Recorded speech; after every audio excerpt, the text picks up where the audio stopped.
রাখি 1965 সাল বা তার আশেপাশের কোনো একটি সময়ের ঘটনাটি শুনেছি আমার দাদুর কাছ থেকে। আমার দাদুর বয়স 90 বছর। আমার দাদু ঘটনার সাক্ষী। ঘটনাটি পুরো গ্রামকে তছনছ করে দিয়েছিল। গ্রামের নাম বলতে বারণ আছে, তাই বলছি না।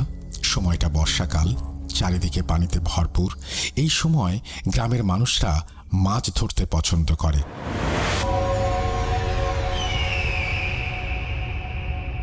ঘটনাটা যেই গ্রামের, সেই গ্রামে একটা লোক থাকতো, তার নাম আতা মিয়া। আতা মিয়া মাছ ধরতে খুব ভালোবাসতেন। 10 বছর বয়সী একটা ছেলে ছিল, নাম আতাউর। আতা মিয়া প্রায় প্রতি রাতেই মাছ ধরতে যেতেন, সাথে করে তিনি তার ছেলেকেও নিয়ে যেতেন। ঘটনাটা যেদিন শুরু, সেদিন ছিল পূর্ণিমার রাত। চারিদিক চাঁদের আলোয় আলোকিত। আতা মিয়া ও তার ছেলে আতাউর পূবের বিলে মাছ ধরতে গিয়েছিল। বলে রাখা ভালো, গ্রামের পূর্ব দিকে যে বিল ছিল তাকে সবাই পূবের বিল বলতো। আতাউর নৌকার উপরে বসেছিল আর আতা মিয়া পেতে রাখা জাল টেনে তুলছিল। এমন সময় আতাউরের কানে একটা শব্দ আসে। হঠাৎ পানি যদি খুব নাড়াচাড়া করে যেরকম শব্দ হয়, সেই রকম একটা শব্দ। আতাউর প্রথমে শব্দটা আমলে নেয়নি, কারণ তার বাবাই তো জাল টেনে তুলছে, সেখানে থেকে হয়তো শব্দটা আসছে। কিন্তু পুনরায় শব্দটা কানে আসে। এরপর তার মনে হতে থাকে শব্দটা অনেক দূর থেকে আসছে, কারণ শব্দটা কাছ থেকে আসলে অনেক জোরে শোনা যেত, কিন্তু শব্দটা অনেক ধীরে ধীরে শোনা যাচ্ছে। তার মানে শব্দের উৎসটা অনেক দূরে।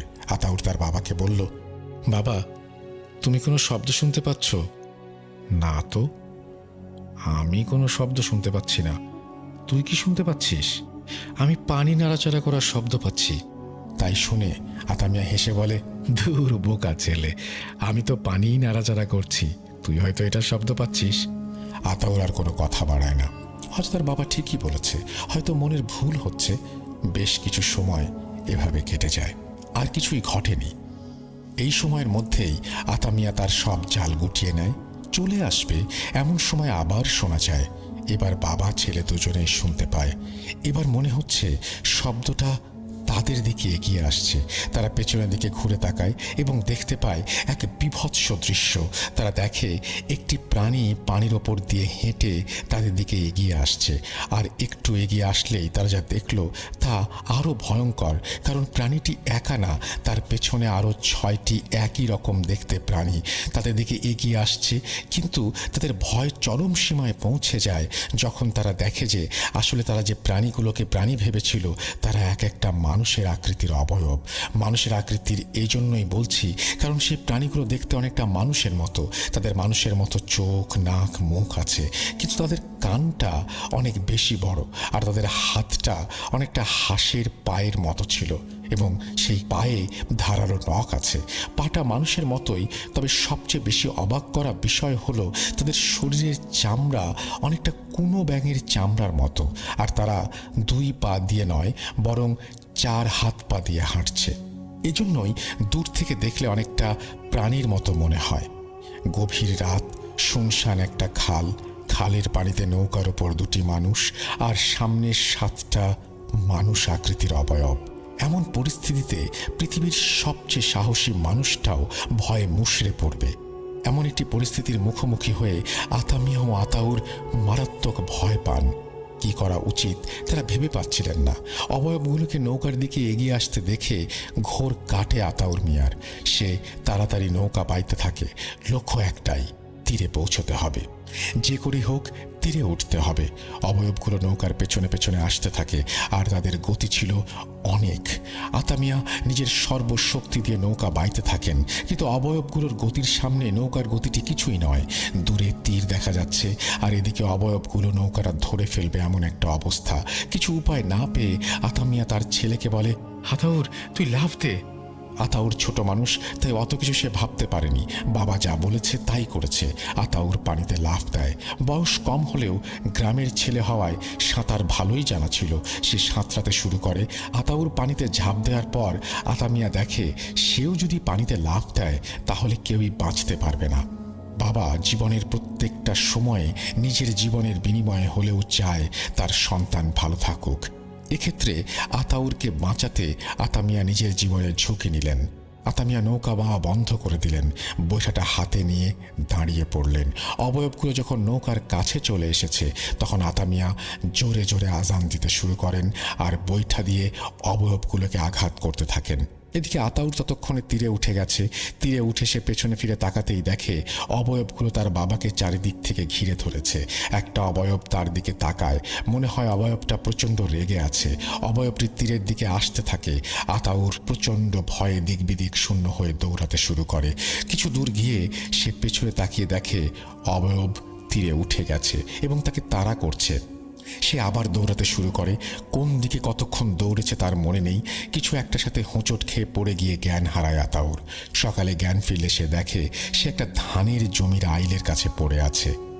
ধীরে ধীরে উঠে দাঁড়ায় আতাউর, বোঝার চেষ্টা করে কোথায় আছে সে। নিজেকে আবিষ্কার করে একটা বড় বিলের মাঝে। সে চিনতে পারে বিলটাকে, এটা তো পশ্চিম পাড়ার বড় বিলটা। গত রাতের কথা মনে পড়ায় সে আবার বাড়ির দিকে দৌড় দেয়। বাড়ির কাছে আসতেই সে দেখে বাড়িতে অনেক মানুষের ভিড়। সে বাড়ির ভেতরে প্রবেশ করতে সবাই বলতে থাকে, আতাউর ফিরে এসেছে, আতাউর ফিরে এসেছে। তার মা তাকে এসে জড়িয়ে ধরে। তখনই তার বাবার কথা মনে পড়ে। বাড়িতে এত মানুষ সে দেখতে পাচ্ছে, কোথাও তার বাবাকে দেখতে পাচ্ছে না। মাকে বাবার কথা জিজ্ঞেস করতেই মা কান্নায় ভেঙে পড়ে। আতাউর দৌড়ে বাসার ভেতরে যায়।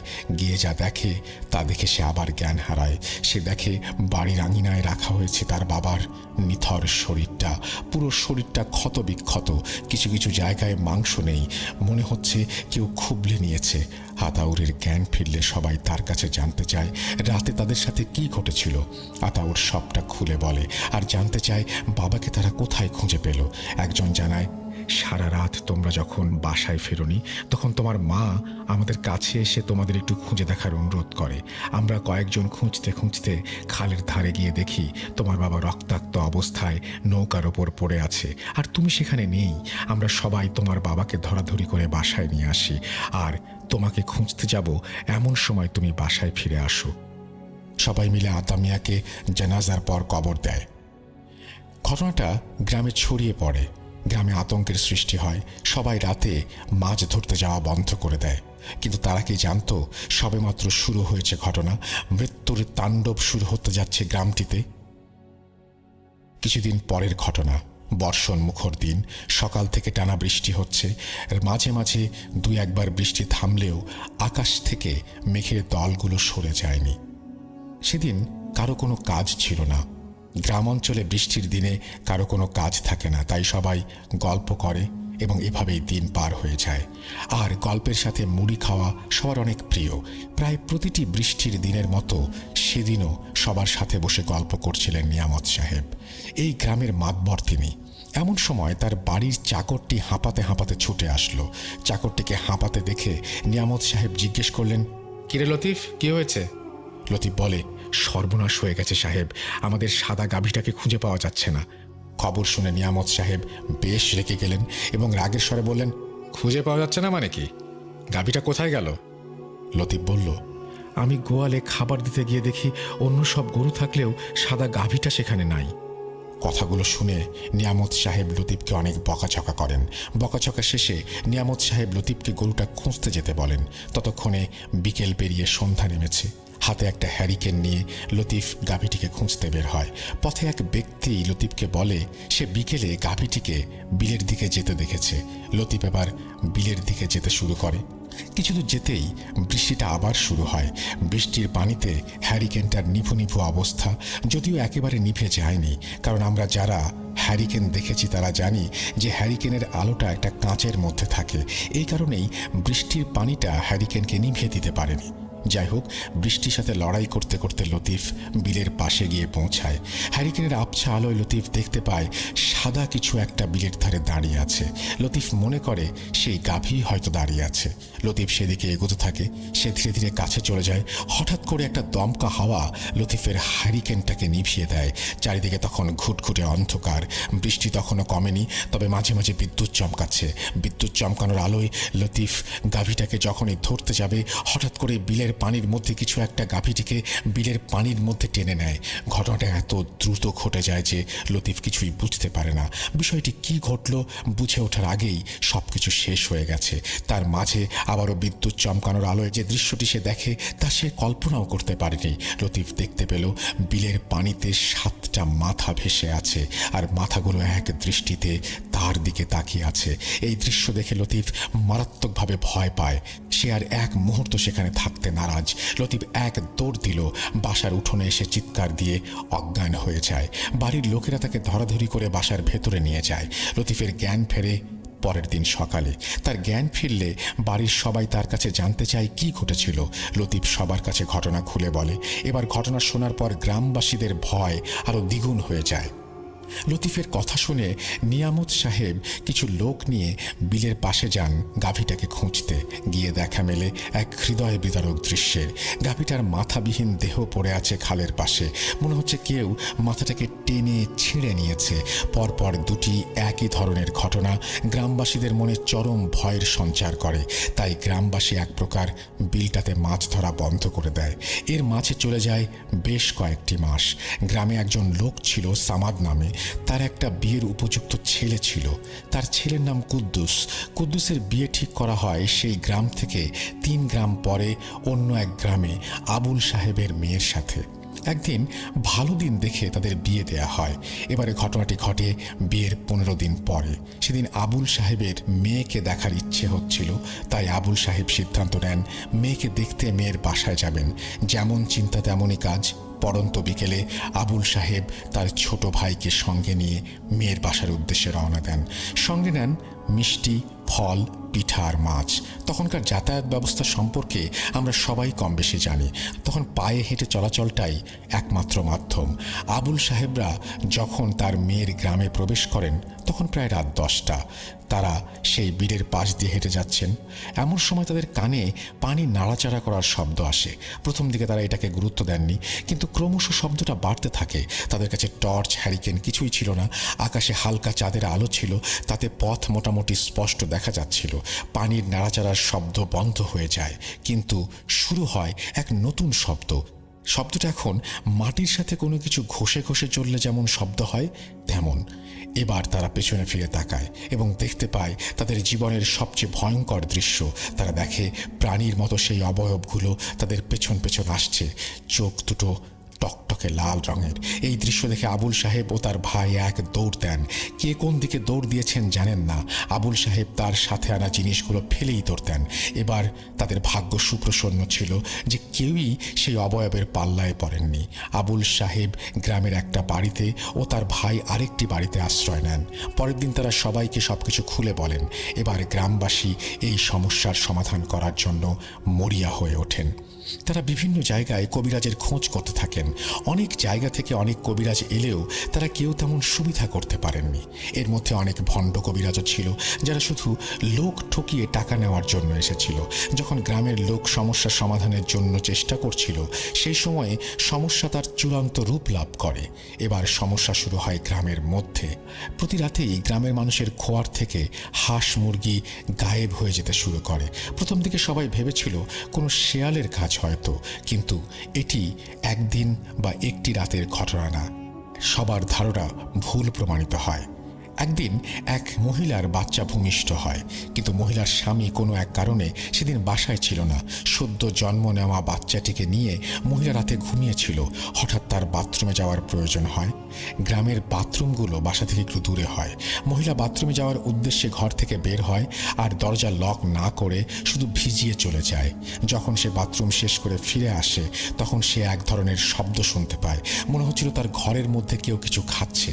সে দৌড়ে আসে এবং দরজা খুলে যে দৃশ্য দেখে তা পৃথিবীর কোনো মানুষ, বিশেষ করে একজন মা, কখনোই দেখতে চাইবেন না। তিনি দেখেন সেই প্রাণীর মতো অবয়বগুলোর একটি তার বাচ্চাকে মেরে তার শরীর থেকে মাংস খুব উবলে খাচ্ছে। এটা দেখে মহিলাটি জোরে একটা চিৎকার দেন। এবার অবয়বটি মহিলাকে আক্রমণ করতে আসে। এদিকে তার চিৎকার শুনে আশেপাশের লোকেরা তার বাসার দিকে আসতে থাকে। যখন মহিলার বাড়ির কাছাকাছি চলে আসে তখন তারা দেখতে পায় প্রাণীর মতো কোনো একটা কিছু তার বাসা থেকে বের হয়ে যাচ্ছে। মহিলার ঘরে ঢুকে তারা এক মর্মান্তিক দৃশ্য দেখে। সারা ঘর রক্তে ভেসে যাচ্ছে। ঘরের এক কোণে পড়ে আছে বাচ্চাটির অর্ধেক খাওয়া লাশ, আর অন্যদিকে মহিলার ক্ষত বিক্ষত দেহটি মাটিতে গড়াগড়ি খাচ্ছে। সবার চোখের সামনে মহিলাটি মারা যায়। এই ঘটনার পর পুরো গ্রামে নেমে আসে শোকের কালো ছায়া। এরপর গ্রামের মানুষ একটা সভার আয়োজন করে এবং সিদ্ধান্ত নেয় যতদিন না একটা ভালো কবিরাজ পাওয়া যায় ততদিন রাতে কেউ বাড়ির বাইরে যাবে না। অনেক খোঁজাখুঁজি শেষে এক কবিরাজের সন্ধান পাওয়া গেল, যিনি এই গ্রাম থেকে 5 গ্রাম দূরে একটা গ্রামে থাকেন। গ্রামের সবাই তাকে নিয়ে তাদের সমস্যার কথা জানালেন। সব শুনে কবিরাজ বললেন, আমি আপনাদের গ্রামে গিয়ে এক রাত থাকব, তারপর আমি বলতে পারবো আমার পক্ষে এই সমস্যার সমাধান করা সম্ভব কিনা। আমি আগামী বৃহস্পতিবার আপনাদের গ্রামে গিয়ে এক রাত থাকব। যেই কথা সেই কাজ। বৃহস্পতিবার কবিরাজ সন্ধ্যার ঠিক আগে গ্রামে এসে উপস্থিত হন। যথা নিয়মে রাত নামে আর কবিরাজ তার থাকার জায়গা ঠিক করে ফেলেন সেই বিলের ধারে একটা গাছের নিচে। সেই রাতটা গ্রামবাসী নির্ঘুম পার করে দেয়।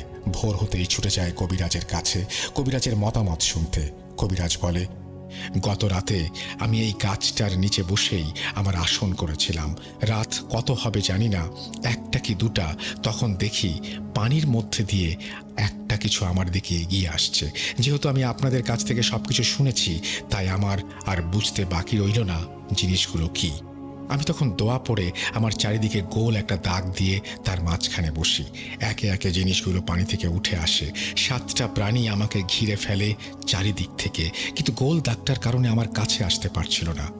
আসলে জিনিসগুলো কি কবিরাজ সাহেব? এক গ্রামবাসী প্রশ্ন করেন। তখন কবিরাজ বলেন, এগুলো এক ভয়ঙ্কর প্রজাতির জিন, যাদের মধ্যে ভালো মন্দ কোনো জ্ঞান নেই। আমাদের এখন কি করা উচিত কবিরাজ সাহেব? গ্রামের মাতবর সাহেব জানতে চাইলেন। সত্যি কথা বলতে আমরা কিছুই করতে পারবো না। এরা প্রচণ্ড শক্তিশালী জিন, যারা আল্লাহকে ভয় করে না। এক কথায় এরা কাফির জিন। এদের বিরুদ্ধে কিছু করতে গেলে হিতে বিপরীত হতে পারে। কবিরাজ বললেন। গ্রামবাসী কথাটা শুনে ভয়ঙ্কর রকমের হতাশ হলো আর বলতে থাকলো, তাহলে এই গ্রাম আর টিকলো না, সবাইকে মেরে ফেলবে। গ্রামবাসীর মুখের দিকে তাকিয়ে কবিরাজ হয়তো তাদের মনের অবস্থা বুঝতে পেরেছিলেন। তাই তিনি সবার উদ্দেশ্যে বলেন, তবে আপনাদের ভয় পাওয়ার প্রয়োজন নেই। এই জিনগুলো এক জায়গায় বেশি দিন থাকে না। আর কিছুদিনের মধ্যেই হয়তো এরা আপনাদের গ্রাম ছেড়ে দেবে, কারণ এখানে এসে এদের অনেক দিন হয়ে গেছে। তাই আর দিন 10 মতো সাবধান থাকবেন। আশা করি সমস্যার সমাধান হয়ে যাবে। এই কথা শুনে গ্রামবাসীর দেহে প্রাণ ফিরে আসলো। অবশেষে কবিরাজের কথা সত্যি করে 11তম দিন থেকে সব সমস্যার সমাধান হয়ে গেল।